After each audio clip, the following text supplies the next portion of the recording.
Hello guys, तो कैसे हैं आप लोग। स्वागत करता हूँ आपका हमारे यूट्यूब चैनल में। ये हमारी पाइथन सीरीज की 6th वीडियो होने वाली है।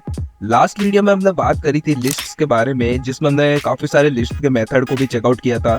आज की वीडियो में हम बात करने वाले हैं टपल्स और सेट्स की। टपल्स और सेट्स भी ग्रुप ऑफ डेटा को स्टोर करने के लिए यूज किया जाता है। ये भी लिस्ट की तरह काम करता है, लेकिन इसके लिस्ट से कुछ अलग फीचर्स होते हैं, जिसकी बात आज की वीडियो में हम करने वाले हैं। काफी इंटरेस्टिंग वीडियो होने वाली है और काफी इंपॉर्टेंट टॉपिक होते हैं। टपल्स और सेट डेटा टाइप्स होते हैं और काफी ज्यादा काम आते हैं पाइथन में आपके।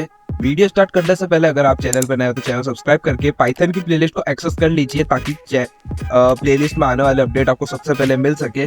तो चलिए गाइस, स्टार्ट करते हैं हमारी आज की वीडियो को। हाँ तो गाइस, यहाँ पर आप देख सकते हैं, यहाँ पर हमने हमारी कंप्यूटर सिस्टम को स्टार्ट करके पाइथन शेल को यहाँ पर ओपन कर लिया है। लास्ट वीडियो में हमने बात करी थी पाइथन लिस्ट के बारे में कि किस तरह से हम एक वेरिएबल क्रिएट करके उसमें हमारी लिस्ट टाइप डेटा स्ट्रक्चर को स्टोर करा सकते हैं। काफ़ी सारे हमने मेथड्स देखे थे।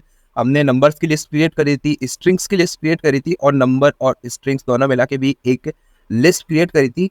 और उसमें और म्यूट टपल्स में हमारा क्या डिफरेंस होता है, और सेट टपल और लिस्ट किस तरह से तीनों अलग अलग है, ये आज की वीडियो में हम प्रैक्टिकल करके देखने वाले हैं। हमने देखा था हमको अगर एक लिस्ट क्रिएट करनी है तो हमें एक वेरिएबल क्रिएट करना पड़ेगा, और उसके बाद हम एक स्क्वायर ब्रैकेट से हमारी एक लिस्ट क्रिएट कर सकते हैं। जैसे अगर मैं एक लिस्ट क्रिएट करना चाहता हूँ तो ऐसे मैं एक लिस्ट क्रिएट कर सकता हूँ, और जैसे मैं एंटर प्रेस करूंगा तो यहाँ पर आप देखिए हमारी लिस्ट क्रिएट होगी। लेकिन अगर मुझे एक टपल को क्रिएट करना है तो सिंपली मुझे एक वेरिएबल का नाम लिखना पड़ेगा। उसके बाद में टपल क्रिएट करने के लिए स्क्वायर ब्रैकेट की जगह अगर मैं राउंड ब्रैकेट का यूज़ करूँ तो यहाँ पर आप देखिए हमारी एक लिस्ट क्रिएट हो जाएगी। यहाँ पर मैं लिखूंगा 13 और रैंडम नंबर्स लिख देता हूँ मैं।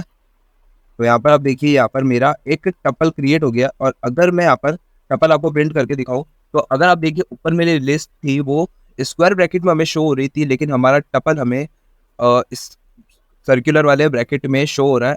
अगर इसका टाइप चेक करके बताऊँ, टाइप ऑफ PUP टपल, तो यहाँ पर आप देखिए हमारा क्लास आ रही है टपल। उसी के साथ में अगर मैं यहाँ पर चेक करके बताऊँ टाइप ऑफ EAR, तो यहाँ पर हमारी टाइप आ रही है, हमारी क्लास आ रही है उस वेरिएबल की लिस्ट। तो इस तरह से हमने देखा कि हमारी लिस्ट और टपल कैसे होता है चेंज। लिस्ट में भी अगर मुझे लिस्ट का इंडेक्स चाहिए, इंडेक्स 1 का कैरेक्टर चाहिए, तो मैं इंडेक्स 1 का कैरेक्टर यहाँ पे गेट कर सकता हूँ।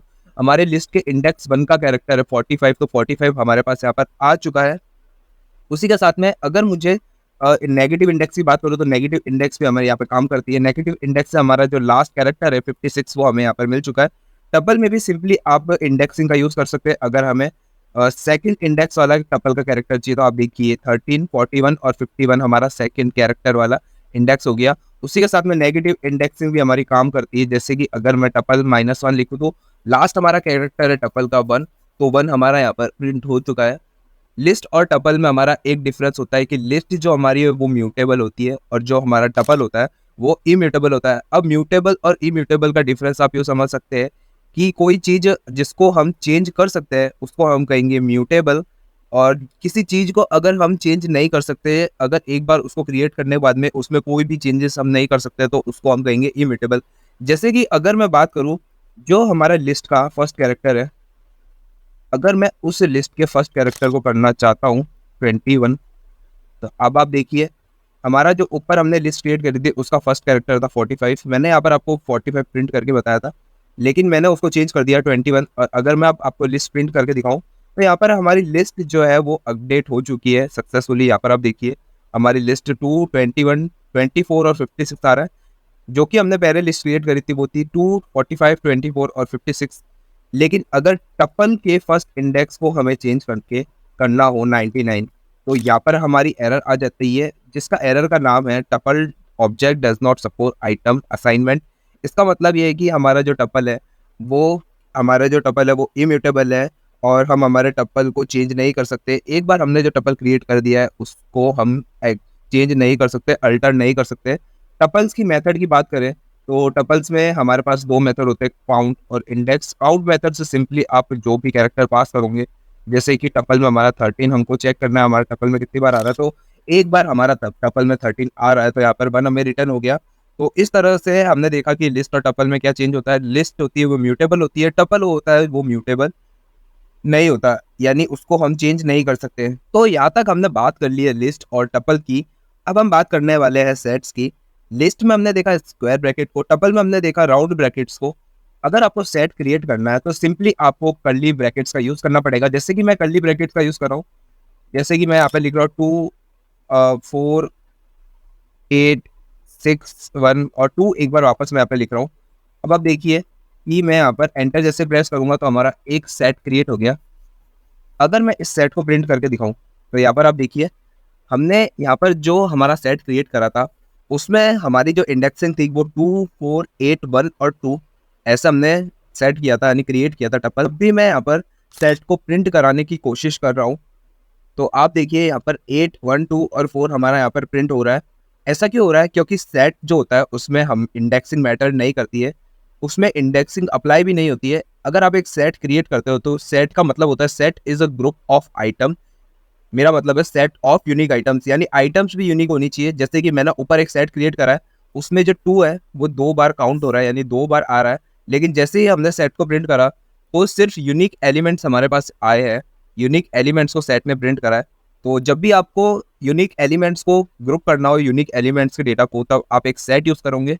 जब आपको सिंपल डेटा को यूज़ करना है, स्टोर करना है ग्रुप ऑफ डेटा को, तब आप लिस्ट यूज़ करोगे। जब आपको ऐसे ग्रुप ऑफ डेटा को स्टोर करना है जो कि आप चेंज नहीं करना चाहते, जो कि इम्यूटेबल होने चाहिए ताकि कोई भी आने वाले समय में उसको चेंज नहीं कर सके, अल्टर नहीं कर सके, तो आपको टपल यूज़ करना पड़ेगा। सेट्स के भी काफ़ी सारे मेथड्स हम पे अवेलेबल होते हैं, जिसमें ऐड, क्लियर, कॉपी, डिफरेंस, जिसकी बात अगर आपने मैथ्स पढ़ी है तो आपको पता होगा सेट्स में हमारे पास काफ़ी सारे मेथड होते हैं, जॉइंट सेट और डिफरेंस, जिसमें आप दो सेट्स के बीच इंटरसेक्शन पॉइंट, यूनियन और ऐसे काफ़ी सारी चीज़ें निकाल सकते हैं, जिसमें हमको और डीप में बात करनी पड़ेगी, जो आने वाली वीडियोस में हम ज़रूर बात करेंगे। आज की वीडियो में इतना ही। आज की वीडियो में हमने देखा लिस्ट, टपल और सेट्स के बारे में। वीडियो कैसी लगी आप वीडियो के नीचे मुझे कमेंट करके बता सकते हैं। अगर आपको इस वीडियो से रिलेटेड कोई भी दिक्कत आती है, कुछ भी समझ नहीं आता, तो आप इसी वीडियो के नीचे मुझे कमेंट करके बता सकते हैं। वीडियो एंड करने से पहले अगर आपने हमारी पाइथन की प्लेलिस्ट को एक्सेस नहीं किया है तो जल्दी से जाकर हमारी पाइथन की प्लेलिस्ट को भी एक्सेस कर लीजिए और आपके दोस्तों के साथ भी शेयर कर दीजिए ताकि वो भी पाइथन में मास्टर हो सके। और अगर हमने हमारे चैनल में काफ़ी सारे दूसरे भी ट्यूटोरियल्स को अपलोड कर रखा है तो मेक श्योर आप वो भी जाकर चेकआउट कीजिए।